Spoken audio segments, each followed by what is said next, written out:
If you ever learned a foreign language, you probably used something like this. Don't use a dictionary when you learn a language. In this video, I want to explain why using a dictionary is actually a bad idea if your main goal is to quickly learn a new language. Hi, my name is Timur. I'm the founder of EasyPronunciation.com. When we learn any new skill such as a foreign language, a musical instrument or a new sport, we build a new neural network. Scientists call this process neuroplasticity. Whether you're learning how to speak Spanish, play a guitar or shoot a basketball, the process is the same. If we practice a new skill regularly, the brain will start building a new neural network. In the beginning, this neural network is very fragile, in the sense that if we stop practicing regularly, we will quickly lose the skill. However, if we don't stop and continue practicing, with repetition, the network will become more and more robust. If you practice long enough, eventually you will be able to take longer breaks from practice without a big loss in performance.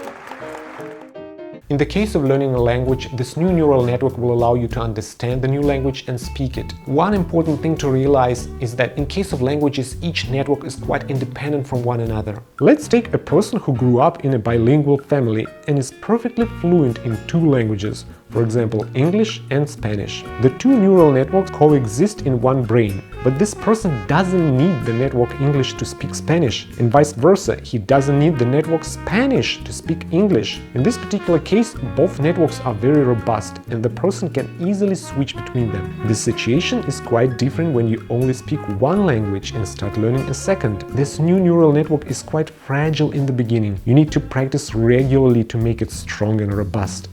But it's also fragile in another way. It doesn't like disruptions in the learning process. Let me give you two examples from other areas to make the point about disruptions more clear, because it's very important. Let's say you already know how to play basketball, and now you want to learn how to play ping pong. Would you bring your basketball to a ping pong class and start switching balls in the middle of a lesson to better understand how ping pong works? Probably not. Another example, let's imagine you already know how to play piano and now you're starting to learn to play saxophone. Again, would you bring your piano to a saxophone lesson and start switching instruments? Most likely not. Constantly switching instruments would just bring confusion and disrupt the process of learning a new skill. However, when people learn a new language using a dictionary and translating from one language to another is considered a standard practice. Just like switching balls or switching musical instruments, any type of translation disrupts the learning process and slows down your progress. The direction of translation to or from your native language doesn't matter, it's still a disruption. Instead of building a new neural network, your brain spends time and energy building the connections, the bridges between two neural networks, one of which is still very fragile. You probably wonder why we are repeatedly asked to translate in the standard approach to language learning. The main reason is because asking you to translate something is an easy way for your teacher or your mobile app to evaluate your progress. If you correctly answer this question, you get a point on your test or a star in your mobile app. Your teacher is most likely paid by the hour. The longer you learn a language, the more money he gets. The developers of a mobile app with a monthly subscription are also not very interested in you progressing too quickly. Don't get me wrong, there are great teachers and fantastic language learning apps out there that are definitely worth your money. But when you're asked to translate either by your teacher or your app,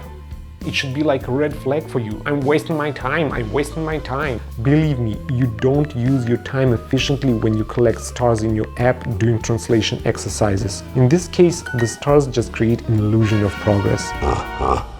The truth is, if you want to progress quickly when you learn a new language, you want to be... Wait a second.